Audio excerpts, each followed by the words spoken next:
Hey everybody, it's Talila, the Conversational Cook, and my website is letstalkandcook.com. So yeah, I'm at the final stage of getting out of my house, getting out of this house. And I keep referring to it as such, and I want it to be very clear. This is a house, this is not a home. Okay? So there is a part of me that does feel bittersweet about it, but for the most part, when you're calling your house, you probably know it's time to go. So today I'm talking to you about three things. So we just touched one subject, which is me selling the house. It's done. The second thing is my realtor.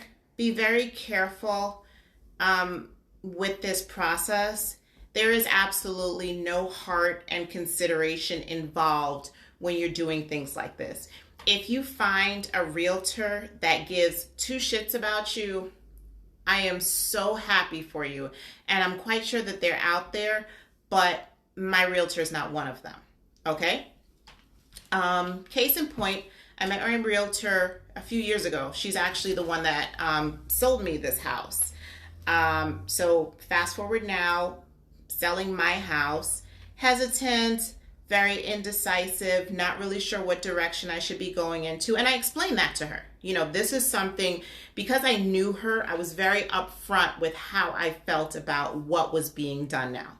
I was very worried, a little bit apprehensive, and I wasn't necessarily looking for her to be my friend, but I was looking for it to have some type of empathetic quality.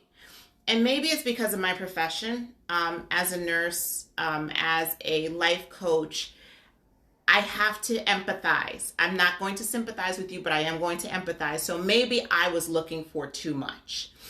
Initially, when I, got into this whole thing, and I explained to her what was going on, and I'm like, I'm kind of on the fence about it. We did, she did find some buyers, but I said, I'm really on the fence about it. Oh, well, there's nothing that I can do about it, because if you decide to back out now, there's a lot of legal obligations towards you, and they can charge you $2,000. And I'm like, okay, whatever. And I wasn't going to go back and forth with her because I wasn't in the right mental state at the time to do it. We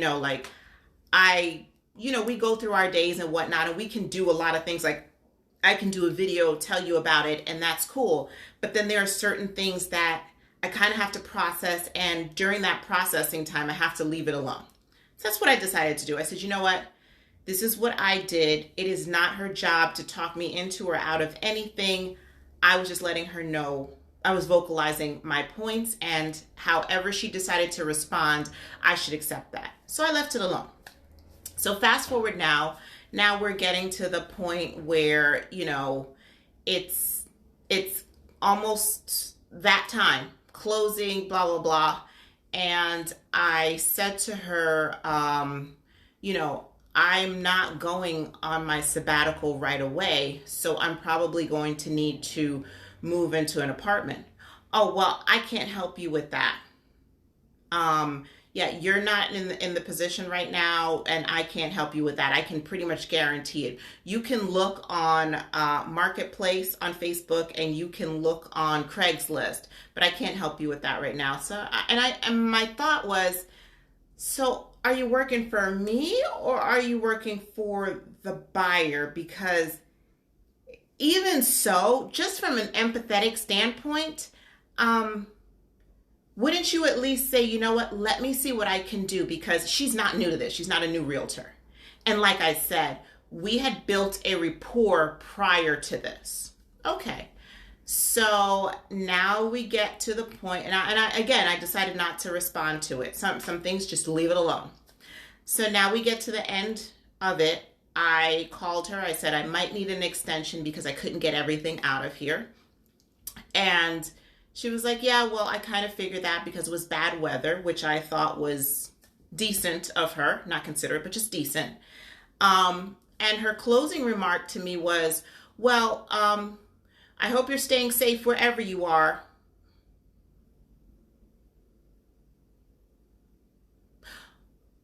Why? Like, just why? Just say, like, stay out of the cold or something like that. I hope you're staying safe wherever you are. Maybe I'm taking it the wrong way. Maybe I'm reading too much into it. Maybe it's me. I maybe I am sometimes a little too sensitive, especially with the subject matter at hand right now. But I didn't think that that was the go-to response towards the end of this. I could be wrong, but I didn't feel that that was the go-to response. So let's fast forward to dating. So in all of this, I decided to start dating. Met somebody, very nice person. But I'm starting to really, really understand. And let me explain this to you. I was a mother and married a lot longer than I've been single. So dating is pretty new to me in a lot of ways. And yes, I am an older person, but if you haven't done it, you just haven't done it. But I'm starting to really understand when somebody shows you who they are, just believe it. Like, why do you want to make them into something different? That's not who they are. They are clearly showing you that, yeah, I'm a shithead. And I need to, and people need to respect that people are who they are. They're not going to change. It's not going to be anything different. They really are just that person. Okay?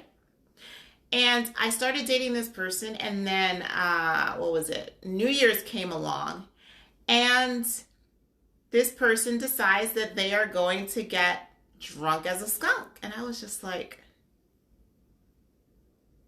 I get that it's New Year, but it wasn't even like 11 o'clock yet. And like, you're drunk, and this is our first like official date going out?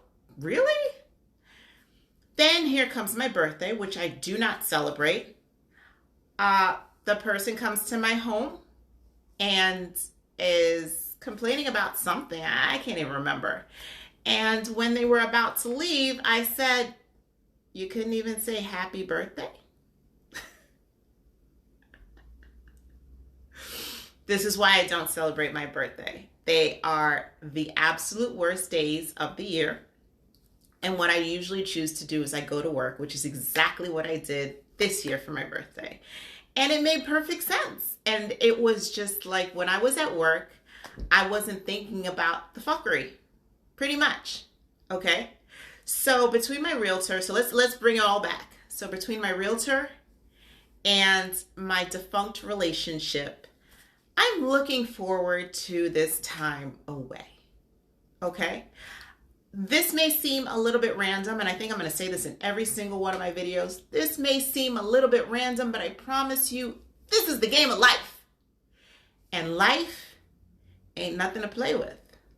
There is nothing that I can say about life that is a game. There are happy times, there are bad times, but it is the game of life. It's nothing to be laughed at. It's what we go through. Selling a home, having a realtor, being in a relationship, everything that we deal with. This is why it's absolutely necessary to take certain breaks for yourself. You need to take a break for yourself. If it's not a 6-month sabbatical, if it's not a 1-month sabbatical, make it a 1-week sabbatical. Make it a 3-day weekend for the spa that you do for yourself. Do something to de-stress from all these stressors that are always rearing their ugly heads against you. Life ain't fun all the time. It's not fun all the time. It's exciting. You have your wonderful moments. You have your down times that help you appreciate the good times when they do show themselves. But it's not a joke, and it's just so much.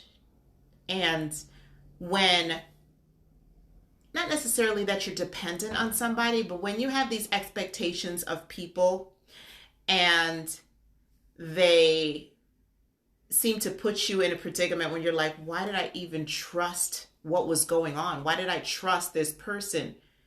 They showed you. My realtor showed me. The person I was dating showed me, but I just didn't want to see who they were.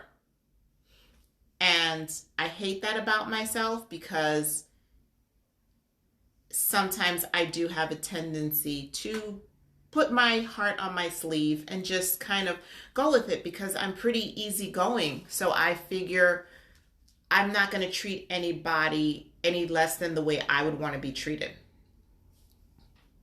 But people are people, and everybody isn't me. Everybody wasn't raised the same. Please remember this.